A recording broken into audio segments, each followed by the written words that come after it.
عائلتي مصممة انه في جدار وانا الوحيد اللي كنت شايف باب، وبديت احس انهم ما بيكذبوا لان الخوف في عيونهم كان حقيقي. السلام عليكم، كيفكم؟ ان شاء الله طيبين. اليوم عندنا قصتين كل واحدة ارعب من الثانية. قصتنا الاولى ما عن بيت مسكون ولا عن جن، قصتنا عن باب انا الوحيد اللي كنت شايفه في مكان كل الناس كانوا شايفين فيه جدار. لكن قبل ما نبدأ القصة ما تنسى تضغط لايك وتشترك في القناة لتصلك كل القصص الجديدة. جهز قهوتك ويلا خلونا نشوف الحصل شنو في القصة.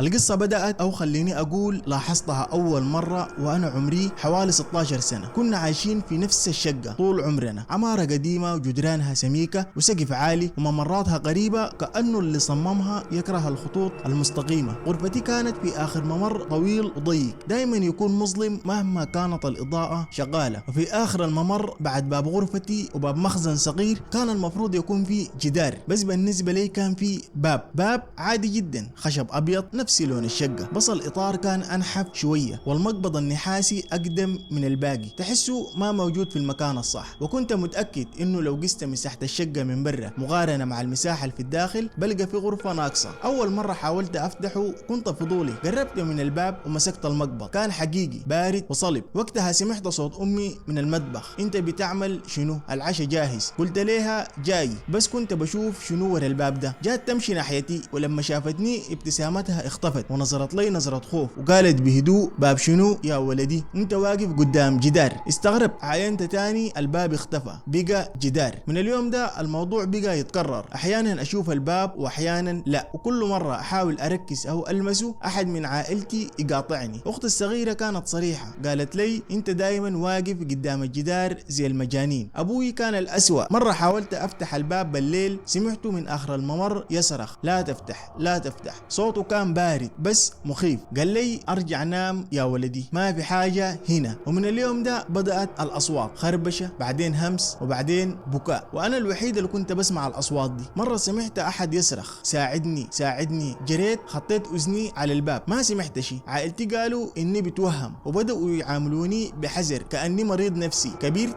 دخلت الجامعة وسافرت، افتكرت إنه الموضوع خلاص خلص، بس لما رجعت زيارة الأصوات كانت أسوأ، صراخ حقيقي. صرخت فيهم: انتوا ما سامعين؟ ابوي انهار ومسكني وقال: انت لازم تكون قوي، تجاهلوا. قلت له ما قادر. وقتها قال لي الجملة اللي قلبت حياتي: انا عارف هو اعلى عندك من جدك. قلت له يعني شنو؟ ما فهم. قال لي الشدة ماسك فيك بقوة اكبر من اللي كان ماسك في ابوي الله يرحمه. اتصدمت، طلع الموضوع وراسي. عمي الكبير شاف الباب حاول يفتحه وانتهى في مصحة عقلية. جدي شافه بس تجاهله طول عمره ومات تعبان. وانا الدور جاني. ابوي قال لي الشدة بيتغذى على اهتمامك، لو ركزت بيقوى ولو تجاهلته بيضعف. اخترت اصدق انه ده مرض نفسي، تفسير منطقي ومؤلم بس ارحم من لعنة. قلت لنفسي يمكن المشكلة في المكان وفي الشقة او في الممر ده بالذات، لو بعدت عنه يمكن كل شيء يهدى. وهنا قررت اسافر، شقة جديدة، مدينة جديدة، كل شيء مختلف، عمارة حديثة، ممرات قصيرة، اضاءة قوية، ما في زوايا مظلمة ولا نهايات غريبة. من اول يوم حسيت انه صدري ارتاح. مرت ايام بعدين اسابيع، ولا باب ولا اصوات ولا همس بالليل. نمت كويس لاول مرة منذ سنوات. قمت الصباح بدون توتر، بطلت الف بنظري في الممرات، بطلت اسمع اصوات ما موجودة. شهر كامل عدى وبعده شهر تاني، شهرين بقوا هدوء تام. وقتها قلت انا كنت صح، المشكلة في المكان ما فيني انا. الخوف راح والباب اختفى وكل اللي حصل قبل كده كان بس مرض نفسي، وافتكرت خلاص الموضوع انتهى. لكن بعد شهرين من الهدوء وفي ليلة عادية جدا وانا ماشي على المطبخ، فجأة اشوف الباب ظهر قدامي، نفس المقبض ونفس اللون ونفس الاحساس. وقفت قدامه وسمعت صوت ابوي في بالي يقول لي تجاهلوا. افتكرت وقتها هم قالوا لي خيارين: تحاربوا او تجاهلوا، بس ما قدرت اقاوم. فتحت الباب، الخشب كان بارد بشكل غير طبيعي والظلام وراه كثيف وتقيل يحجب كل شيء. دخلت خطوة وفجأة الأصوات ضربت دماغي، همسات عالية وصرخات مكتومة وضحكات غريبة كلها تأتي من كل مكان وفي نفس الوقت. شعرت بشيء يلمس وجهي ويلمس كتفي، كأنه هناك إيد غير مرئية تحاول شدي إلى الداخل. ورأيت ظلال تتحرك على الحيطان أجسام، أشكال ما هي بشر وما هي حيوانات، ألوان تتلون وتنكسر، تتحرك بسرعة ما أقدر أركز عليها. صرخ لكن صراخي اختفى وترك صمتا رهيبا ثقيل يضغط على صدري. نظرت للباب اختفى، الممر تغير، الشقة كلها تبدلت، كنت محاصرا وحيدا مع أصواتهم وكل شيء حولي يهمس. أخيرا انت هنا ولن تخرج أبدا. قصتنا الثانية أنا أب مطلق وبنتي عمرها 6 سنوات. انتقلنا قبل شهرين تقريبا لبيت إيجار صغير، بيت قديم لكنه هادي ورخيص. بنتي حبته من أول يوم، خصوصا غرفتها. عندها دمية دب معاها من عمرها 2 ما بتفارقها أبدا ومستحيل تنام بدونها. كانت لعبة عادية لين قبل كم أسبوع. في ليلة الساعة تقريبا 2 الفجر جات غرفتي وقالت هو يتكلم تاني. سألتها منو؟ قالت لي الدبدوب. قال هو ما بيحب المكان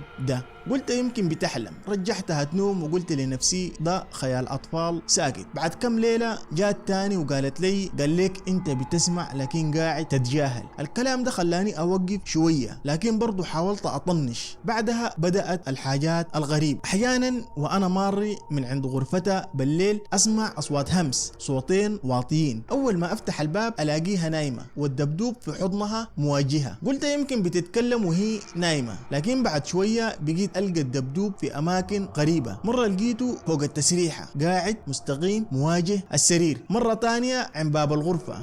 عملت تجربة خليته فوق رف عالي في الدولاب مستحيل توصل له. الساعة 3 الفجر صحيت على صوت حاجة وقعت. مشيت أشوف، لقيته رجع في السرير وهي نايمة. الصباح سألتها، سكتت مسافة وقالت هو ما بيحب المكان العالي، بحس بالوحدة. ضحكت لكن هي ما ضحكت وقالت لي ما تلمسه مرة تانية. طريقة كلامها كانت باردة خلتني اتضايق. في الليلة دي سهرت. حوالي 3 الفجر سمعت حركة خفيفة. فتحت باب غرفتها بهدوء. الدبدوب ما في حضنها، كان قاعد جنبها ومسنود مواجه الباب. واقف فترة طويلة أحاول أقنع نفسي إنها بتحرك الدبدوب وهي نايمة. تاني يوم فحصت الدبدوب، ما في بطارية، ما في أي حاجة، بس لما مسكته حسيته تقيل بزيادة. قلت أقطعه أشوف جواه شنو، لكن ما قدر. في الليلة دي صحتني بنتي شايل الدبدوب من يده وقالت هو عايز يكلمك. رفعته ناحيتي وهمست، قالت له قل له مرحبا. قلت لها ترجع تنام. زعلت وقالت انت خليته يعصب. بعد ما نامت قفلت الدبدوب في الدولاب. الساعة 3 الفجر سمعت حاجة وقعت. لقيت باب الدولاب مفتوح والدبدوب طالع، نصه برا والنص الثاني داخل الدولاب وهي كانت نايمة. الصباح لقيت تحت عيونها سواد. سألتها مالك؟ قالت هو ما بيحب الدولاب، قال لازم تعتذر. ما عرفت أرد. في المساء شفتها جالسة في الأرض ماسكة الدبدوب وبتهمس. قلت لها بتعملي شنو؟ قالت لي بسمع. قلت بتسمع شنو؟ قالت هو